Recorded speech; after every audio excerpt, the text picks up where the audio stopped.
Once, a man was driving his car when it broke down in a tunnel leading to the city.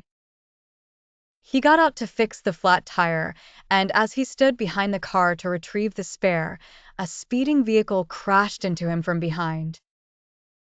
He was thrown to the ground, suffering severe and critical injuries. Two road workers who happened to be nearby rushed to help him. They loaded him into their vehicle and called the hospital to prepare for the young man, who appeared to be devoutly religious.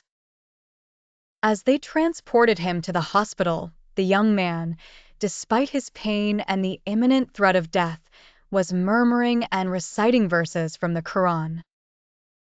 The workers, unable to clearly make out his words at first, eventually realized he was reciting Quranic verses. The devoutness and the sight of him continuing to recite the Quran amidst his suffering deeply affected the workers.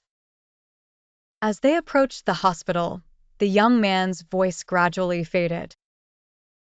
He was seen raising his finger in a gesture of faith, and then he passed away. The workers were deeply moved by the sight and cried uncontrollably. Once they arrived at the hospital and shared the story, everyone present was profoundly touched and moved to tears. The hospital staff contacted the deceased's family to inform them of his passing.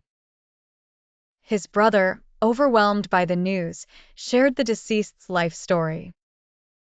He revealed that the young man had been known throughout the village for his acts of kindness and charity.